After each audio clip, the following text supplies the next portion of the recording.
My name is Elaine Corbett, and at 61, I often find myself sitting by the kitchen window of my small rented home in Spokane, Washington, watching the early morning fog slide between the pine trees. Spokane has a certain silence during dawn, a kind of heavy quiet that presses on your chest before the city wakes up. I live alone now, widowed for many years, and the stillness inside my home often echoes my own memories louder than I want them to. I spent most of my life working as a hotel housekeeper. 38 years of my hands scrubbing bathrooms, smoothing sheets, and picking up after people I'd never meet again. Those rooms always smelled like bleach and loneliness. Some days, the chemicals burned my nose, and other days, the emptiness of those rooms burned my heart. But I did the work. I had to. I raised 2 children alone, Mason and Harper, and every shift I worked felt like a small shield I was putting up between them and the world that had once crushed me. People in town knew me as the quiet woman who walked with her head down, carrying a lunchbox and a faded coat, punching in early and leaving late. I didn't talk much at work, because words take energy, and I saved mine for the few people who mattered. My coworkers used to laugh about me being too soft, but they didn't know that softness was a survival skill. When life has ripped pieces out of you, sometimes softness is the only armor you have left. But my story, my real story, didn't begin in the Spokane or in the hotel hallways I walked for decades. It began long before that, in a different hospital, in a different town, on the day I gave birth. People think the day a mother gives birth is the day her life becomes full, the day love overwhelms everything else. For me, it was the day someone who should have protected me tore something out of me that never fully healed. I became a mother and became fatherless in the same hour. Even now, as an old woman, that memory doesn't fade. It sharpens, it becomes clearer, as if time wants to make sure I never forget the wound at the center of my existence. Whenever I say I raised my children alone, people assume it was because my husband passed early, and that part is true. But long before he died, long before my children even spoke their first words, I had been carrying a loneliness no one could understand. A loneliness that came from standing in a hospital bed as a young woman, clutching my newborn against my chest, hearing the footsteps of the man who was supposed to stand by me walk away without a glance back. That moment defined me more than anything that came after. Before I tell you the rest, you need to understand the weight of that beginning, because some scars don't stay on the skin. Some take root so deep in your bones that every decision, every fear, every hope, even decades later, grows out of them. My children, Mason and Harper, were the only true constants in my life.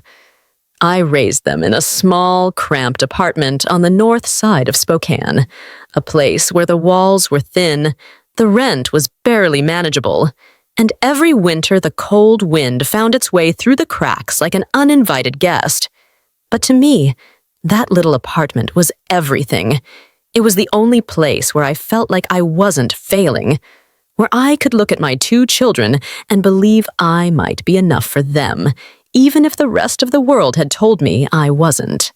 Mason, my older one at 34 now, was born with a quiet strength. Even as a boy, he didn't cry much. He watched.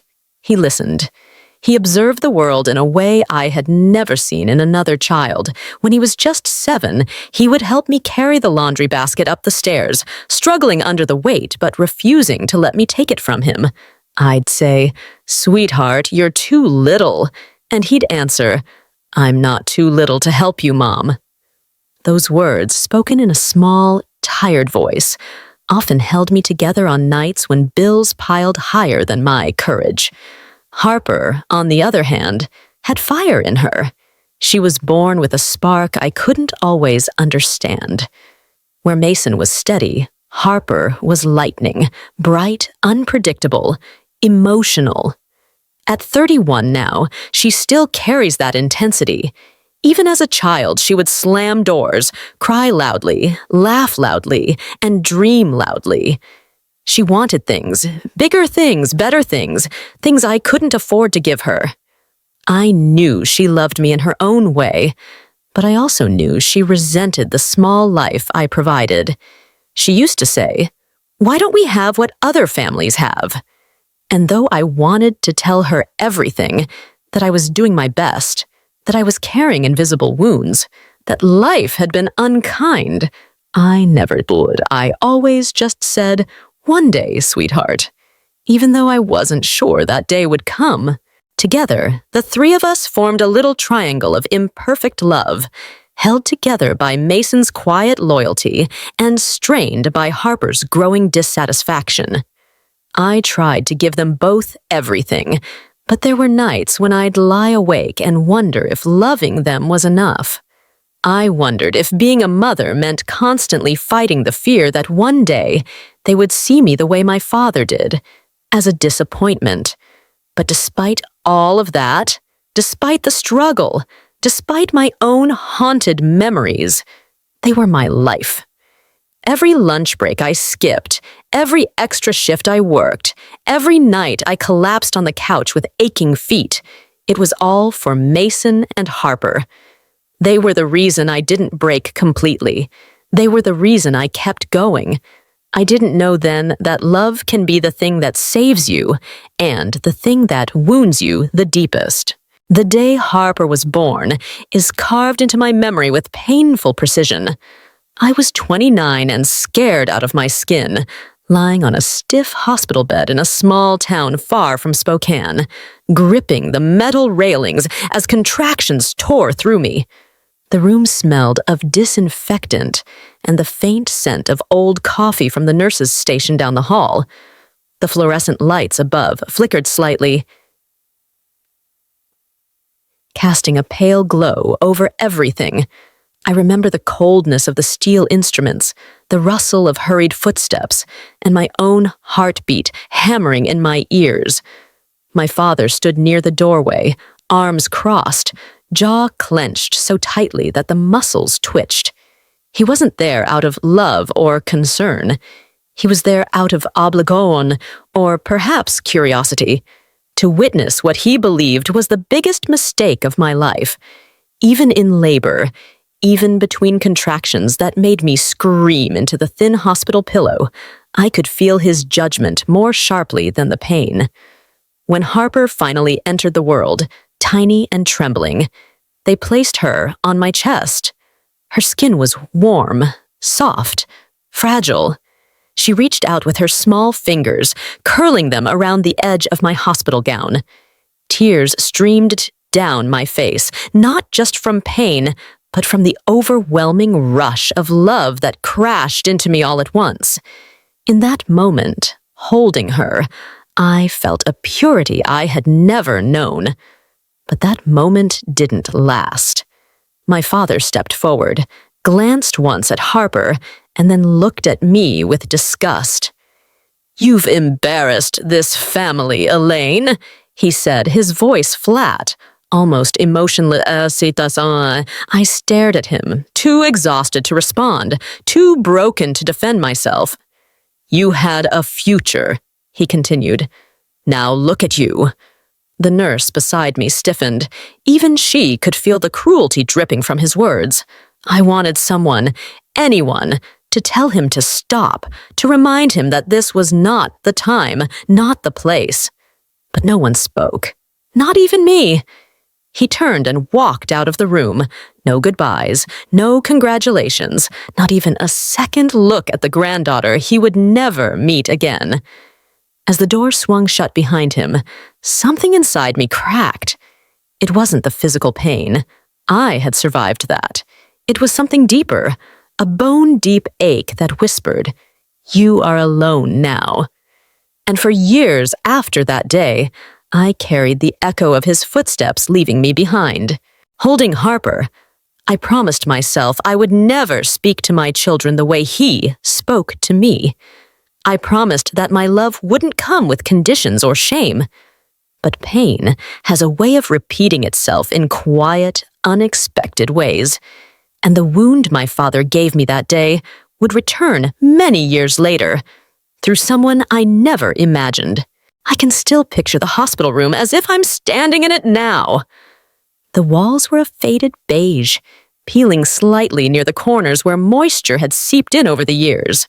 A small television hung in the corner, silent and dusty, reflecting the harsh white light bouncing off the chrome equipment. Outside the window, a winter storm had started, blowing swirls of snow against the glass, muting the world into a white haze. Everything felt cold, too cold for a child to be born into. After my father walked out, the silence in the room became suffocating. I remember staring at the door, half hoping he might come back, even though I knew he wouldn't. Harper was still resting on my chest, tiny breaths warming my gown, her little heartbeat syncing with mine. And yet, even with her in my arms, I felt a strange emptiness treading inside me, as if the room had swallowed my sense of belonging. The nurse tried to comfort me. "You're strong," she whispered as she adjusted the blanket around me. But strength wasn't what I felt. I felt abandoned, incomplete, like a part of me had been ripped away, not by childbirth, but by the man who was supposed to protect me. The wind howled outside, rattling the window panes. The heater in the room clicked loudly every few minutes, failing to warm the air. My hands trembled as I tried to adjust Harper's blanket. The fluorescent light above flickered again, reminding me just how fragile everything in that room was, including me. A doctor came in to check on us, his shoes squeaking softly against the linoleum floor. "Any family waiting outside?" he asked casually. I shook my head, blinking away tears. "No, it's just us." He nodded politely, but I could see the sympathy lingering in his eyes. People always looked at single mothers with that same mixture of pity and curiosity, like they were silently trying to piece together what went wrong. After they took Harper for her first checkup, I lay there staring at the cracks in the ceiling. Each crack felt like a reflection of the fractures inside me. The room felt colder without her tiny body warming my chest. When the nurse returned with my baby, I clung to her as if she were the only thing anchoring me to the world. In a way, she was. That night, long after visiting hours had ended and the hallways had grown quiet, I whispered to Harper, "It's you and me now. I won't let you feel what I felt today." My voice broke on the last word, because even then, I wasn't sure how I was supposed to heal from something that cut so deep. But I made the promise anyway. I didn't know that the echo of my father's cruelty would one day return, not from the past, but from my own blood. Raising 2 children alone after that day felt like climbing a mountain barefoot. Every morning started before sunrise, my body aching from the previous day's work, my hands cracked from cleaning chemicals, and my feet swollen from hours of standing. But I pushed myself out of bed, made simple breakfasts, packed their lunches, and walked them to school before heading to the hotel for my shift. Working as a hotel housekeeper wasn't glamorous. The pay was low, the shifts long, and the tasks endless. I scrubbed bathtubs until my wrists throbbed, changed sheets until my shoulders burned, and vacuumed floors until my back stiffened. Some nights, I'd come home so exhausted that I would sit at the edge of the couch and fall asleep without even realizing it. But whenever the fatigue tempted me to give up, I'd think of Mason and Harper, of the life I wanted for them, of the life I never had, and I'd push myself through another day. Money was always tight. There were months when I had to choose between paying the electric bill and buying enough groceries. I remember one winter when the heat nearly got shut off. I wrapped the kids in extra blankets and pretended we were camping inside, just to stop them from worrying. Mason understood more than he should have. Harper understood less than she needed to. But both of them were mine, and loving them was the only thing I felt certain about. There were happy moments, too, small ones, quiet ones. Evenings when Mason would sit beside me, reading his school books aloud while I cooked. Days when Harper would dance around the tiny living room, singing at the top of her lungs, filling the space with noise and life. I held on to those moments like souvenirs of a world that wasn't always kind, but sometimes offered grace. Still, the loneliness wasn't always there. I didn't have family to lean on. My father had made sure of that. My mother kept her distance, torn between her loyalty to him and her guilt for abandoning me emotionally. Friends drifted away as my responsibilities grew. And with my husband's passing years later, the weight of everything fell entirely on me. But I kept moving. I had to. I worked double shifts when Harper needed new shoes. I skipped meals when Mason had a school project. I pushed carts of cleaning supplies through hotel hallways while hiding the fact that my heart was breaking in slow, quiet ways.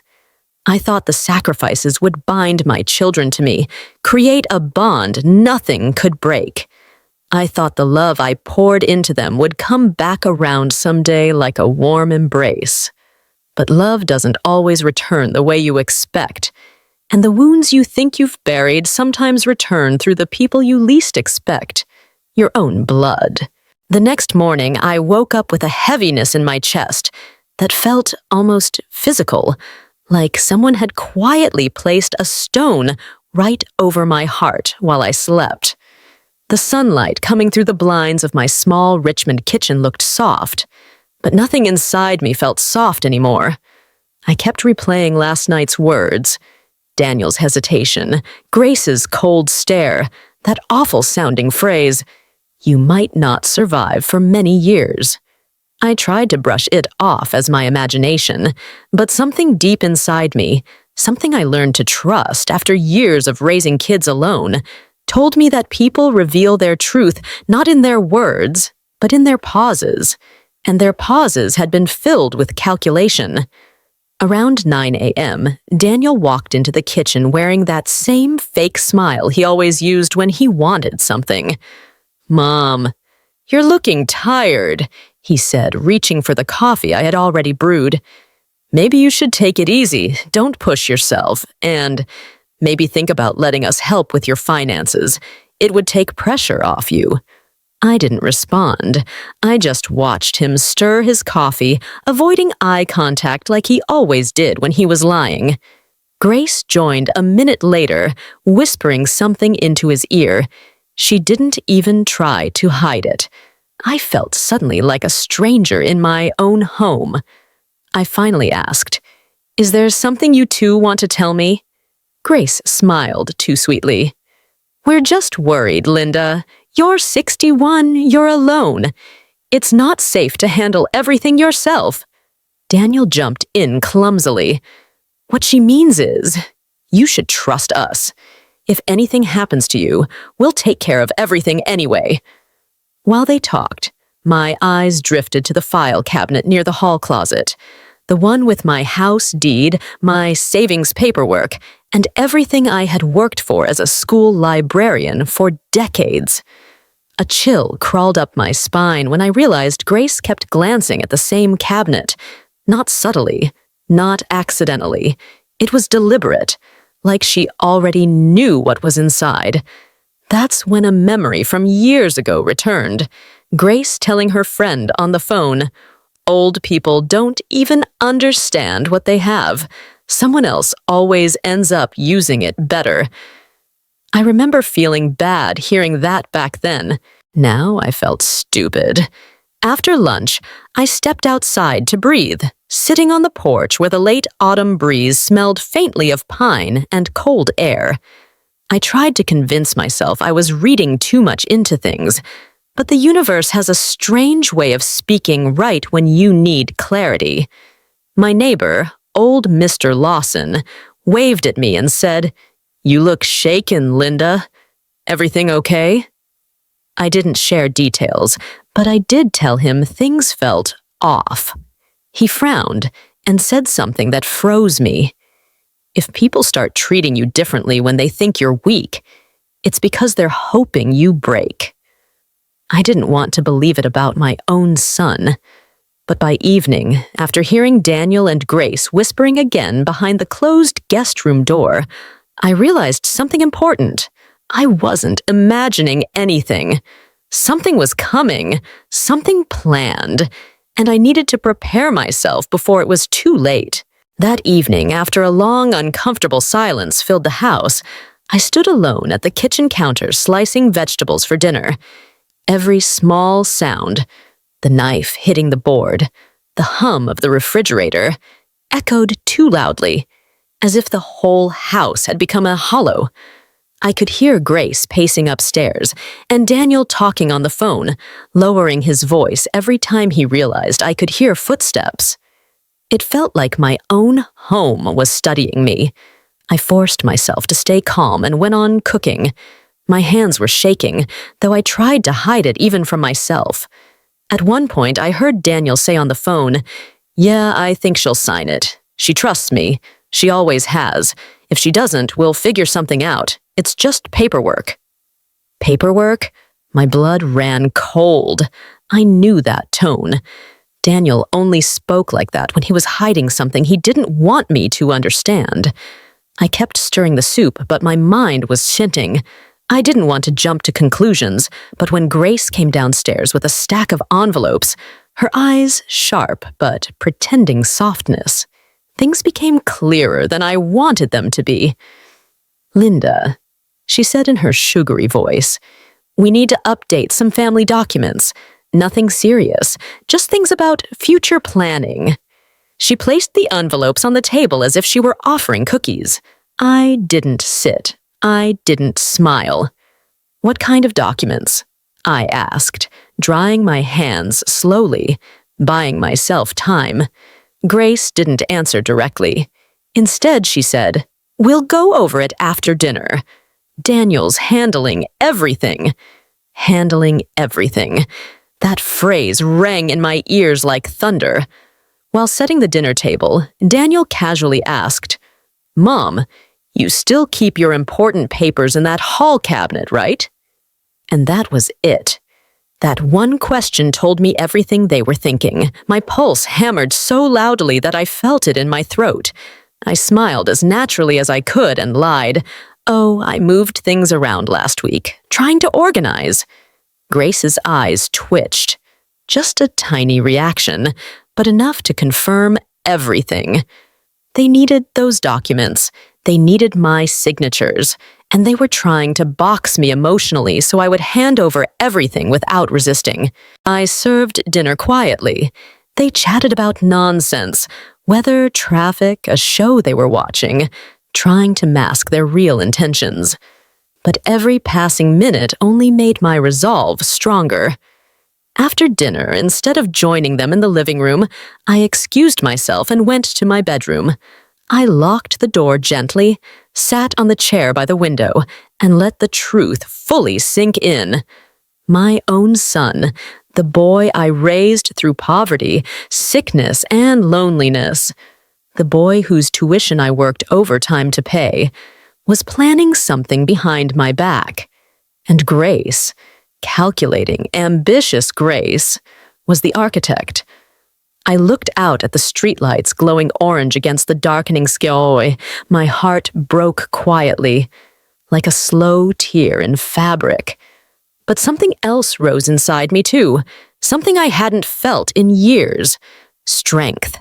The strength I used to survive widowhood. The strength I used to raise 2 children alone. The strength that comes only when someone thinks you are weak. That night, as the house fell silent, I decided one thing. I would not let them take anything from me. Not my home, not my savings, not my dignity. They had no idea who they were dealing with. The next morning, I woke up before sunrise. The house was still dark, except for a soft blue glow coming from the streetlights outside. I sat on the edge of my bed for a while, letting the quiet settle inside me. Last night's realization had shaken me deeply, but it also gave me clarity. I wasn't confused anymore. I wasn't doubting myself. I finally understood the danger I was in.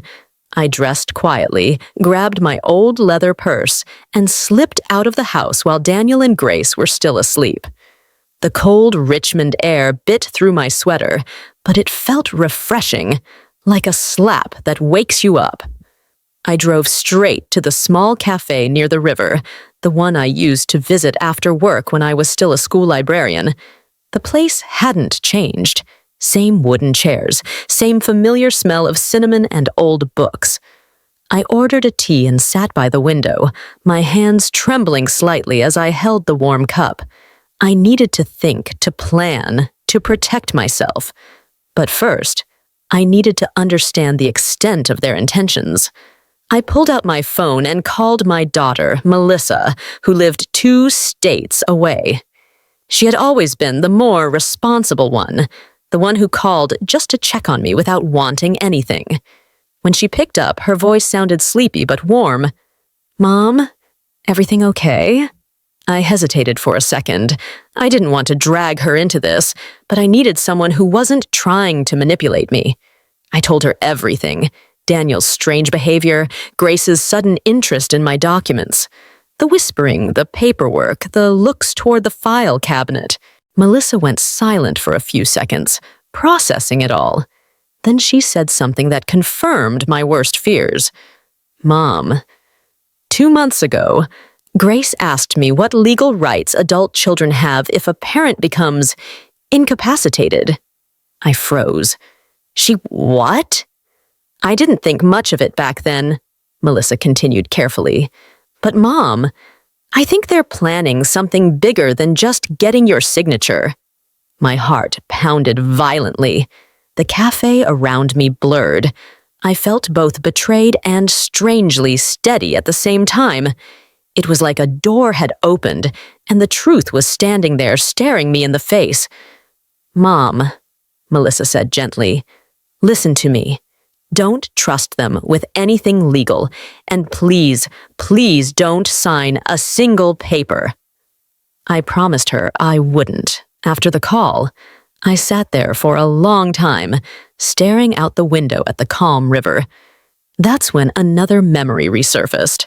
My father hurting me on the day I gave birth to Melissa, accusing me of ruining my life by having kids too young, leaving me alone and bleeding emotionally on a day that should have been joyful. I survived that. I would survive this. After finishing my tea, I walked out of the cafe with a new determination. If Daniel and Grace wanted to play a quiet game of betrayal, then I would quietly outsmart them. I wasn't the fragile widow they thought I was. I had lived through heartbreaks far worse than this, and I still had fight in me. When I returned home later that afternoon, the atmosphere inside the house felt thick, like the walls themselves were suspicious of me. Daniel was sitting at the dining table, pretending to scroll through his phone, but he looked up too quickly when I walked in. Grace, standing near the hallway cabinet, almost jumped. "Mom, where did you go so early?" Daniel asked, forcing a calm tone.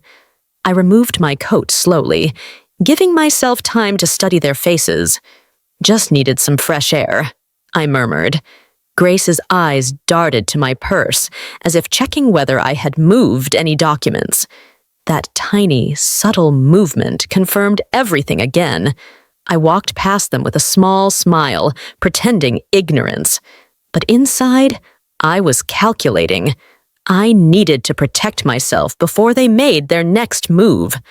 I spent the next hour in my bedroom pretending to rest, but really I was gathering every important paper I had. House deed, bank information, insurance files, retirement statements. I placed everything in a cloth bag and hid it in the trunk of my car. As I closed the trunk, I felt a strange mixture of sadness and empowerment. I had never imagined I would have to hide my life's work from my own son. Around evening, Daniel knocked on my door. "Mom, we need to talk." I opened it cautiously. He held a folder, a thick one. My stomach twisted. "What is that?" I asked gently. "Just some legal updates we want you to look over," he said. His eyes wouldn't meet mine. Grace appeared behind him, her smile stretched too wide. "It's completely standard. Just future planning. You'll sign it, won't you?" The way she asked, like the signature was already hers, made something snap inside me. I stepped back just enough to put distance between us. "Leave the folder on the table," I said firmly. "I'll look at it later." Daniel hesitated, but Grace nudged him. They left the folder on the coffee table and walked back to the kitchen, whispering intensely. My heart was pounding as I opened the folder. I expected trickery, but the reality was wieder so worse. The papers weren't simple family documents. They were power of attorney forms. If I had signed them, Daniel would gain full control over my finances, my home, and even medical decisions. He could put me in a facility if he wanted. He could sell everything I owned. He would legally silence me. Quietly, permanently. I sat there frozen as the truth pressed down on my chest. My son, the boy I nursed through pneumonia, the boy whose nightmares I soothed, the boy I defended when teachers criticized him, wanted to erase me while I was still alive. Grace wanted my home, my savings, my comfort, everything I spent a lifetime building. I put the papers back in the folder, closed it carefully, and realized something important. They didn't just underestimate me. They forgot who raised them. A woman who survived widowhood. A woman who worked overtime to give her kids everything. A woman who had been broken before and rebuilt herself every time. I wasn't signing anything, and now I was done pretending I didn't see their plans. That night, after the house finally grew quiet and the last light under Daniel and Grace's door went out, I stepped out onto the porch. The cold November air stung my cheeks, but it sharpened my thoughts. I sat on the old wooden swing my late husband built years ago and let myself breathe for the first time all day. Every betrayal I had lived through, my father's cruelty on the day Melissa was born, my husband's sudden death that left me alone, the years of financial struggle, everything resurfaced now with painful clarity. But instead of breaking me, it reminded me of my strength. I pulled out my phone and dialed Melissa again. She answered instantly. "Mom, are you okay?" "I found the papers," I whispered. Power of attorney, full control. Melissa inhaled sharply. "They're trying to take everything," she said, her voice trembling with anger. "Mom, you need to protect yourself. Please don't stay there." I didn't want to run away from my own home, but I knew she was right. "I'm leaving tomorrow morning," I said quietly. "I'll come to you. But first, I need to do something." After hanging up, I sat on the porch a little longer, staring at the neighborhood street glowing under the dim orange lights. I reached into my purse and took out the small USB drive I kept hidden for years. It contained scanned copies of every important document, my insurance, deed, savings accounts. I wasn't going to lose anything, not now, not like this. By the time I walked back inside, I had a full plan. I packed a small suitcase, just enough clothes for a few weeks, and hid it in my closet. Then I quietly walked into the living room and placed the folder, untouched, back exactly where Daniel had left it. I wanted him to think I hadn't looked at it yet. I needed time. The next morning, before either of them woke up, I left a note in the kitchen. Running errands. Back later. I loaded my suitcase into the car, locked the house behind me, and drove straight to the bank. I transferred my savings into a secure account only Melissa and I could access.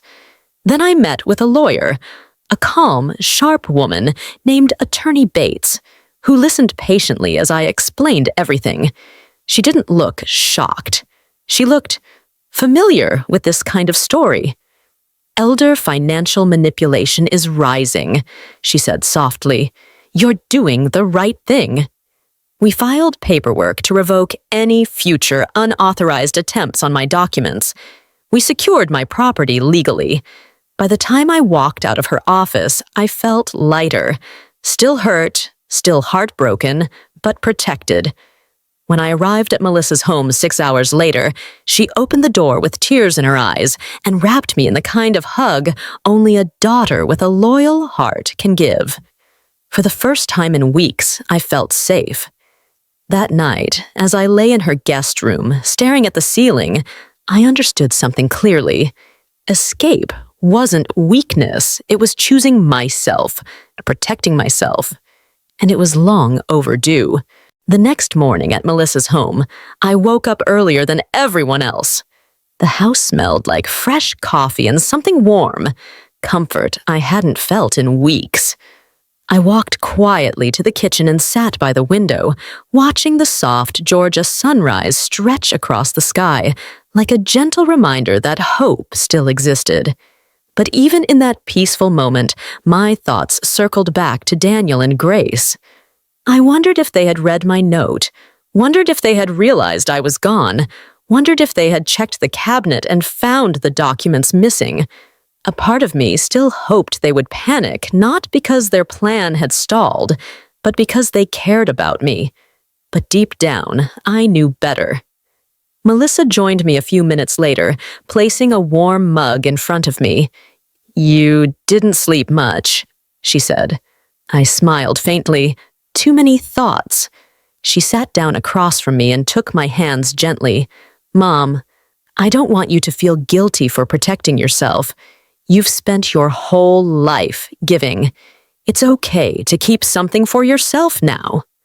Her words cracked something inside me, something fragile I was trying hard to hold together.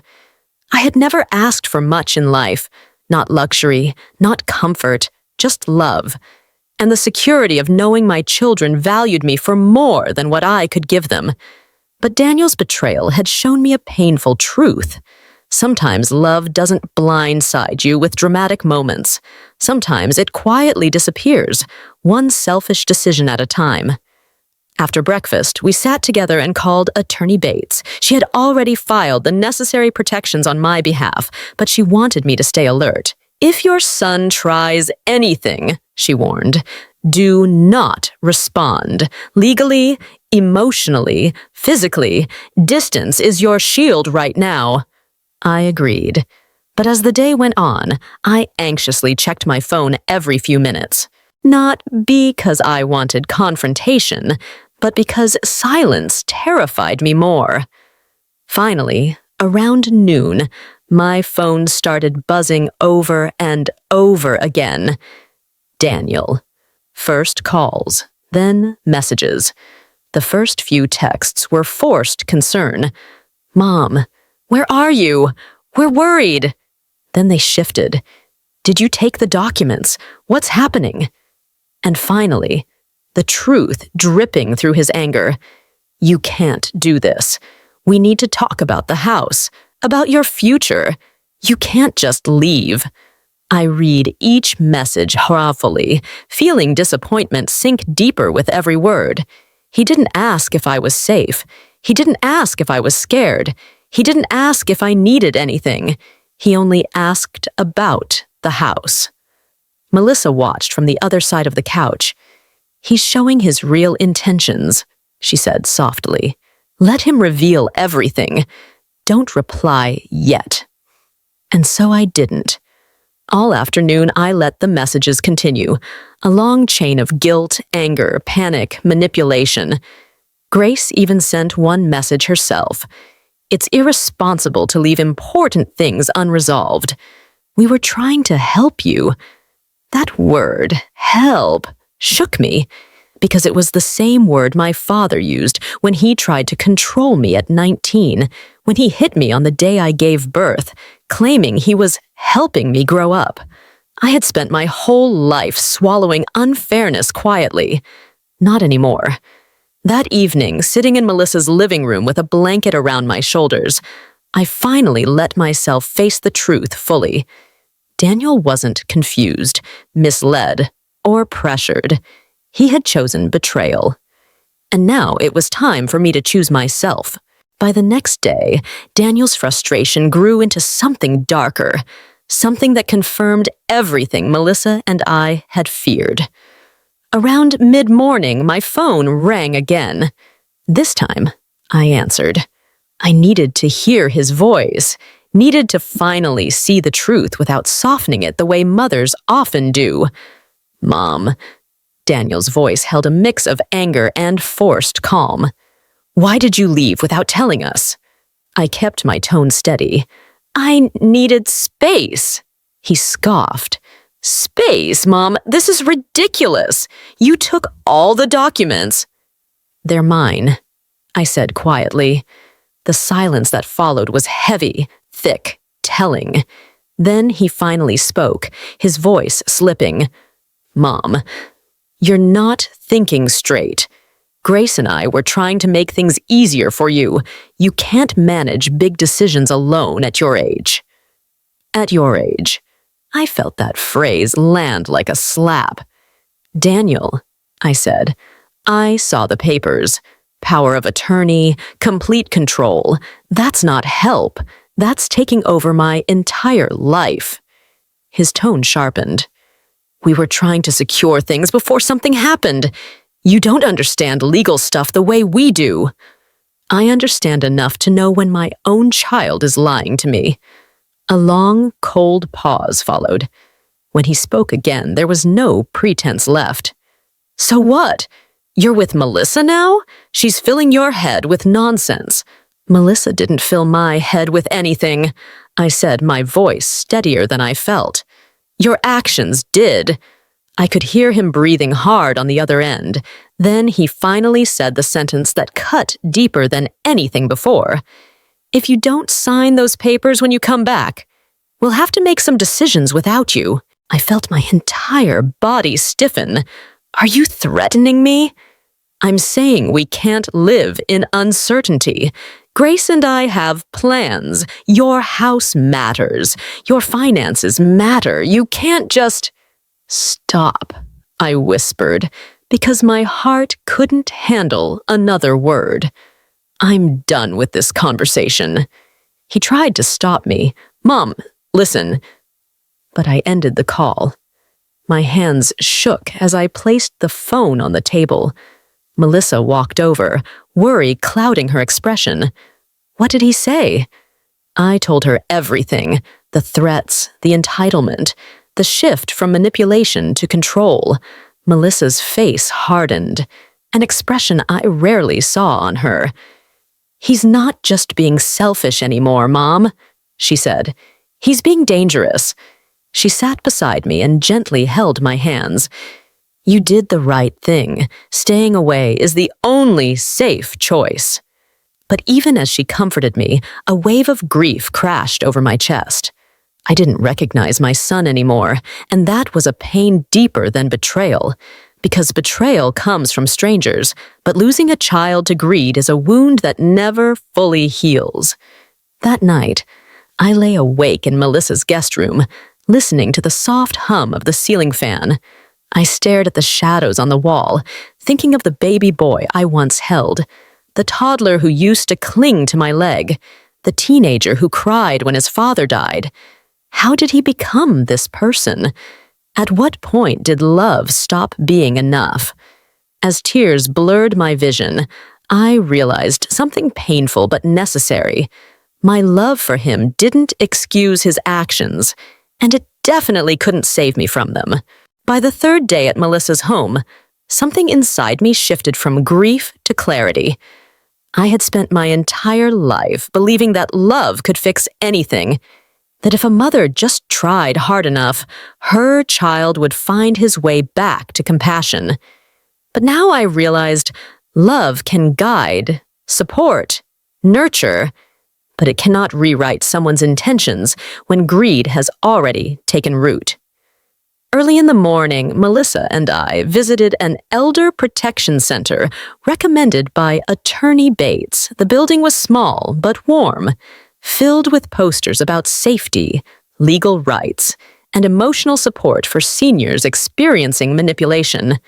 Walking through those doors felt strange. I never imagined I would need such help.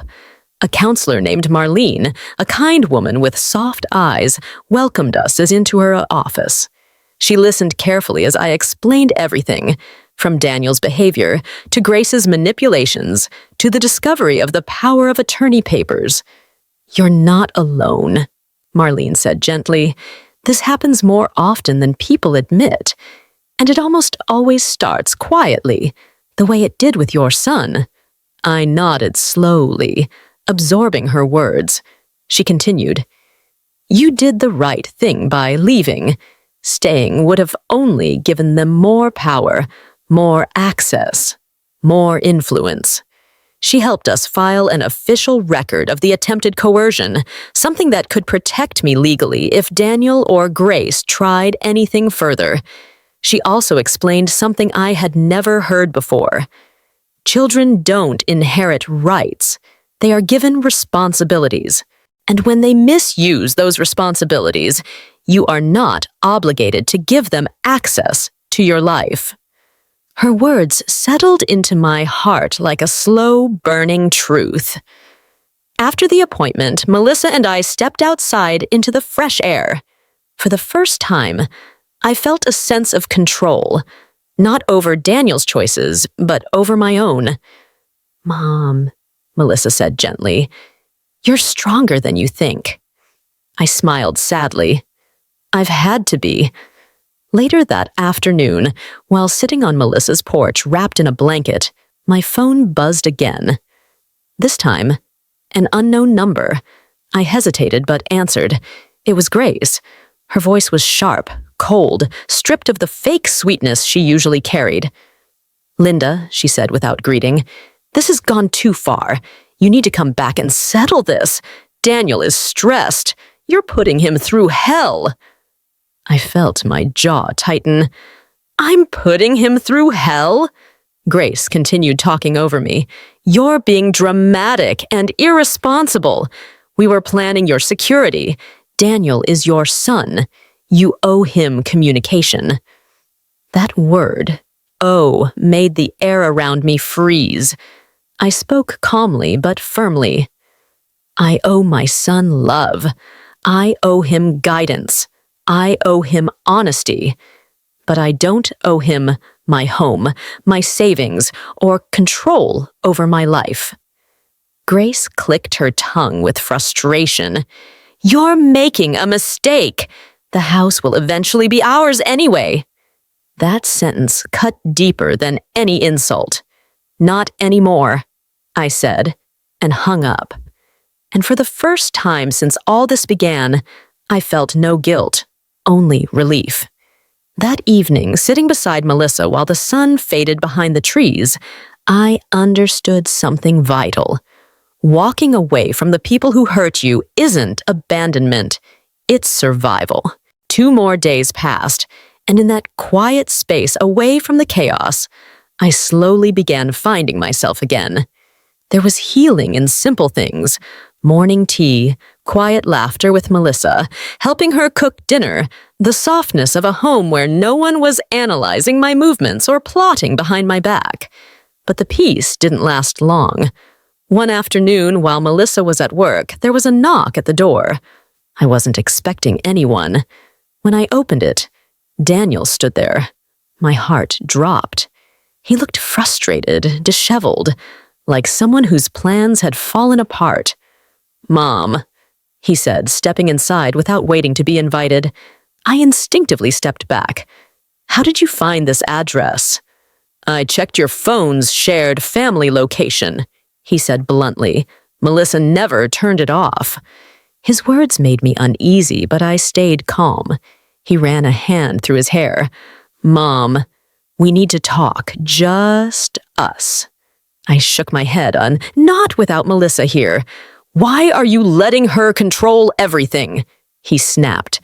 She's poisoning you against me. His voice echoed through the hallway, startling me. No one is poisoning me, I said softly. I saw the papers. I heard your words. You misunderstood, he yelled. The power of attorney was just a precaution. Daniel, I whispered, it was full control over my life. He looked away, jaw tightening. We needed stability, Mom. Grace and I want a family. We can't be stuck waiting for you to make decisions about your estate. Estate. Hearing him reduce my life, my home, my memories, my sacrifices, into a financial term made something inside me break permanently. Is that what I am to you now? I asked. An estate? He didn't answer. He didn't need to. His silence was enough. I sat down on the couch to steady myself. Daniel, I loved you more than my own breath. I raised you through everything. Tell me, when did that stop being enough? He swallowed hard, but his eyes didn't soften. Life is expensive, Mom, he muttered. You have things you don't even use. We could make better use of them. Grace and I deserve a future, too. In that moment, I saw him clearly, not as my little boy, but as a grown man who believed he was entitled to my life's work. I stood up. You need to leave.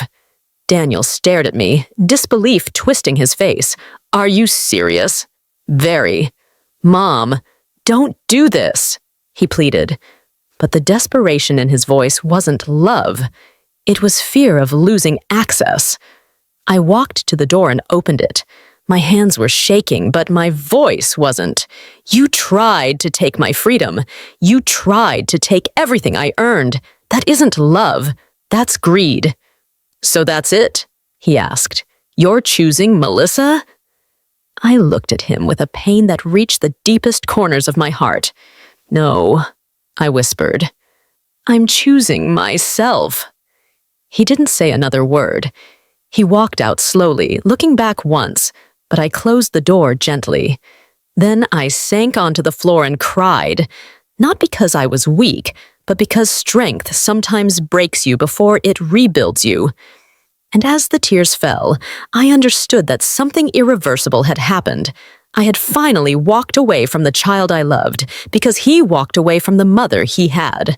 The days after Daniel's visit were heavy but strangely peaceful. Melissa stayed close, checking on me constantly, making sure I ate, making sure I rested, making sure I didn't drown in the quiet sorrow that followed letting go of someone you spent decades loving. I kept thinking about the past. Birthday parties, school plays, scraped knees, nights spent holding Daniel when he was scared, days spent working extra hours just to give him a better life. I had always believed that love was an investment that returned itself naturally, but life had taught me something different. Love given freely does not guarantee love received freely. One evening, as Melissa and I sat on her porch watching the soft glow of sunset spread across the sky, she gently asked, Mom, do you think things will ever get better with Daniel? I sighed, the kind of sigh that holds 1,000 memories and 1,000 heartbreaks. I don't know, I said honestly. Forgiveness is possible. Reconciliation might be possible. But trust? That takes time, and effort, and honesty. 3 things he hasn't shown yet. Melissa nodded quietly, understanding more than she said. A week later, my lawyer called with an update. Your assets are secured, the property is protected, and legally, no one can attempt to interfere again. You are safe now. Safe. That word felt like warm sunlight on cold skin. I thanked her, hung up, and allowed myself a deep breath I had been holding for weeks. It didn't erase the pain, but it made space for healing. Over the next few days, Melissa encouraged me to explore small joys: baking, gardening, walking to the small lake near her home. I began rediscovering pieces of myself that had been buried under years of responsibility. I even started journaling, something I hadn't done since I was young. Writing helped me unravel the knots inside my heart. One night, while writing, I found myself reflecting on the day I gave birth to Melissa, the day my father hurt me, the day I first learned that love doesn't always protect you. Back then, I survived because I had no choice. Today, I survived because I chose myself, and that difference mattered. 2 weeks later, I finally received a long message from Daniel. Not an apology, just a plea to talk things out and be reasonable. But the tone hadn't changed. He still believed he deserved access to my life. I didn't reply, not because I hated him, God knows I didn't, but because healing sometimes requires silence. Because trust injured repeatedly cannot grow back overnight. Because I needed distance to protect the little peace I had reclaimed. Instead, I closed the phone, walked outside, and sat under the night sky. The stars above felt calm, patient, eternal. In that quiet moment, I realized something powerful. Family is not defined by blood. It is defined by who stands with you when the world turns dark. Melissa stood with me. My late husband's memory stood with me. My own strength, built from years of surviving hardship, stood with me. And finally, I stood with myself. The pain didn't end, but it softened. The betrayal didn't disappear, but it stopped controlling me. I wasn't the terrified, heartbroken woman from weeks ago. I was finding myself again, slowly, gently, bravely. And now, as I close this chapter, I will carry one truth with me for the rest of my life. Sometimes the hardest battles are fought inside your own home. But the greatest victories come when you choose your own worth over someone else's expectations. If my story reaches even one person who feels trapped, unheard, or manipulated, I hope it reminds you you're allowed to walk away. You're allowed to protect yourself. You're allowed to start again. And your life, your peace, your freedom, they belong to you.